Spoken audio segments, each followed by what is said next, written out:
Hi everyone, I hope you're okay, and I hope that the videos we keep uploading are helping you out. This is the seventh question whereby I'm tackling electric circuits. Please do expect a total number of 11 questions, and all of these questions, guys, are extracted from past exam question papers. So it's very important for you to know how to tackle such questions because it will give you an edge whenever you write your exam. So please do share the video to your peers so that they may have the same edge as you. Okay, we are told that the EMF and the internal resistance of a certain battery were determined experimentally. Okay, the circuit used for the experiment is shown in the diagram below. Okay, we have a circuit over there, and that circuit has obviously a battery, and then we have an internal resistance inside the battery. We do have our ammeter reading as well as our variable resistor, and obviously the potential difference across the variable resistor. Okay, then now we are told to state Ohm's law. It simply states that the potential difference across a conductor is directly proportional to the current flowing through the conductor at a constant temperature.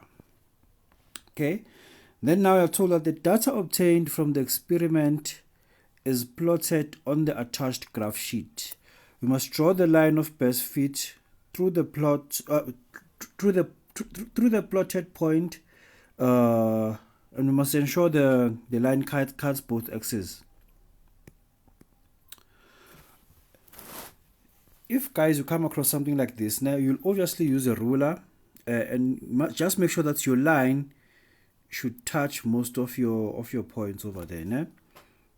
Your line should it should touch most of your points over there. So this is how I would draw my line. And then what's the next question? They want me to use the information on the graph to write down the value of the EMF. The y-intercept, guys, will give me the value of the EMF. Now, if ever I have a graph like this whereby the potential difference is on the y-axis and current is on the x-axis, and I'm having a decreasing function altogether, just know that the y-intercept will always represent the EMF, and the gradient over there will simply be the internal resistance of my circuit. Are you together? So the EMF will simply be, okay, let's check how many lines do we have between these numbers 1 2 3 4 5 6 7 8 9 10. Okay, between 1.0 and 0 I have 10 lines, so it simply means that each line should represent to 0.1. So that's 0.1 volts, 0.2, 0.3, 4, 5, 6, 7, 8.9. Then you have 1 volts of a voltage. Né? So over there at the y-axis, we simply have the potential difference of 5.1, 2, 3, 4, and 5. So our EMF is basically 5.5 volts. Are we together? And then on the next question, they want us to calculate they want us to find the internal resistance of the battery. Remember that, guys, I said to you, if ever you have a decreasing function and the potential difference is on the y-axis, the gradient of that graph should always give you internal resistance. Né? So the gradient over there, gradient is just the change in y all over the change in x. Né? But I know that the gradient will give me internal resistance. That's the change in potential difference over the change in current. Okay, I do have my points over there. I know that the point there is just 0 and 5.5, and then the other point, x is 1.0 over there, and the corresponding y value is basically 4.3 volts. So for my gradient, I'll simply say this is 5.5 minus 4.3 all over 0 minus 1.0. And then this will give us an answer of 5.5 5.5 minus 4.3 all over 1. This will give us negative 1.2. But guys, this negative simply tells us that we are dealing with lost volts. All right, together. The amount of lost volts is caused by the internal resistance. Now, there will be potential difference that will be lost inside the battery. So therefore, my internal resistance is just 1,2 ohms. That's 1,2 ohms. Né? So that's how, guys, you're supposed to deal with the graph there. Your R is basically 1.2 ohms by just using the gradient. Okay, now let's answer 9.2. 9.2, we are told that the circuit diagram below shows a battery with an EMF of 60 volts and an unknown internal resistance connected to the 3 resistors. The flow of our current, guys, it will always move from positive terminal to negative terminal. Né? The red color will represent the total current. And then obviously the current will split. Some of it will move to the 20 ohm resistor, and then some of it will move towards the 30 ohm resistor. And then over here, the divided current will combine, and then we'll have our total current passing through the 8 ohm resistor back into the battery. So the flow of current will continuously move like that. Né? Okay, and then now we are being told that the voltmeter across the 8 ohm resistor is 21.84. So the voltmeter reading over there is just 21.84 volts. They want us to calculate the current in the 8 ohm resistor, and that current, guys, remember, is total current. Né? So the current passing through the 8 ohm resistor is basically equal to the voltmeter across the 8 ohm resistor all over the resistance of my 8 ohm resistor. So that's 21.84 divided by 8. 21.84 divided by 8. This will basically give me 2.73 ohms.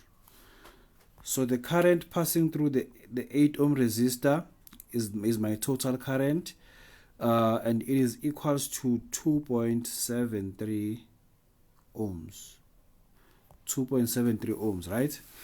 Now they want us to find the equivalent resistance of the resistors in parallel. I know that 1 over R parallel is basically equal to 1 over R1 plus 1 over R2. Né?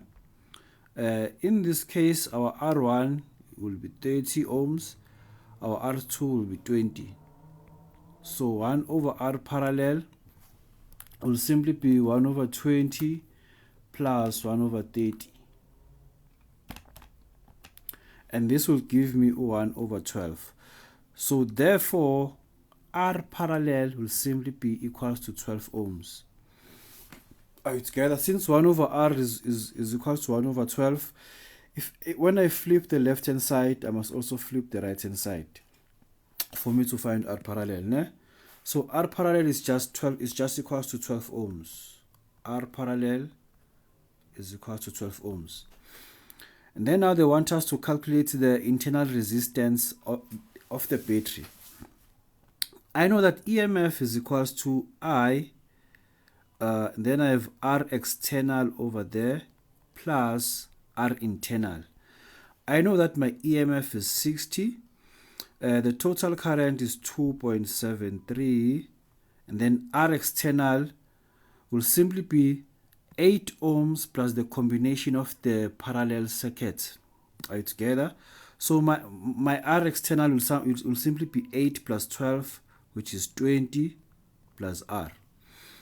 I just need to divide both sides by 2.73. So 60 divided by 2.73,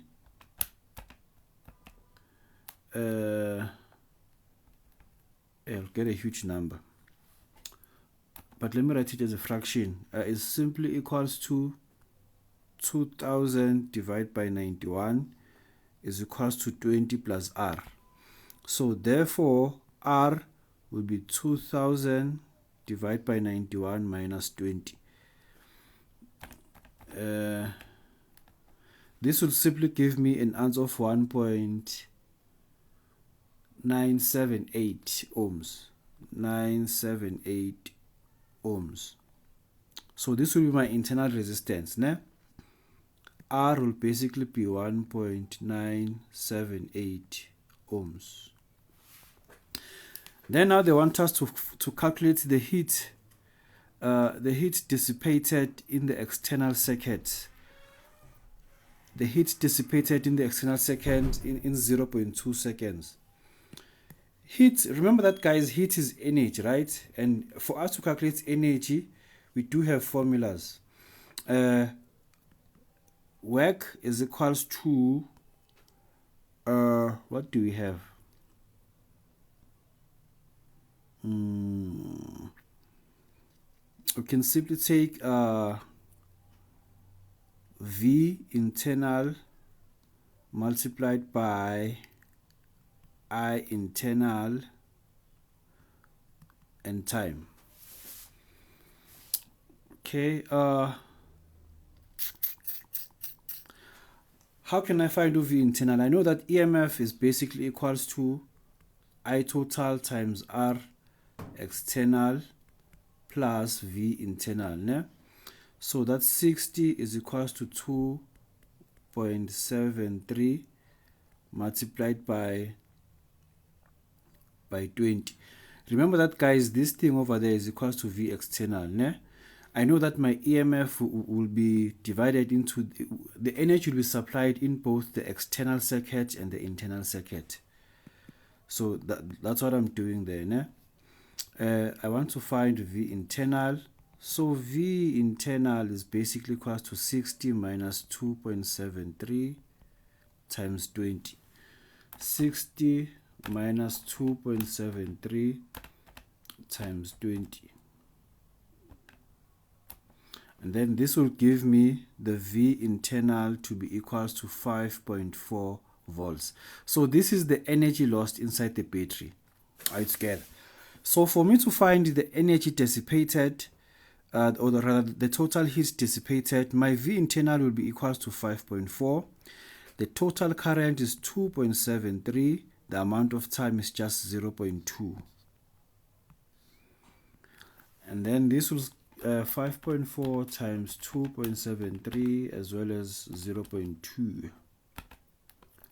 So this will simply give me 2.9484 joules. Obviously, guys, there are many ways to calculate the work done. Ne? The heat dissipated is just the same as work done. There are other formulas. The other one you can simply use the formula that says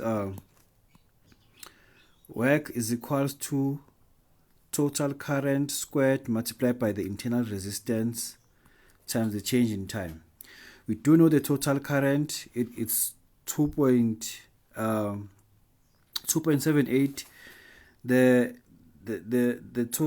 internal resistance is 1.978, and then the amount of time is given to us. We can simply use that equation to find the work done in the battery, or can say V internal squared all over R internal multiplied by the change in time. All of these three equations must give you the same answer, guys. No?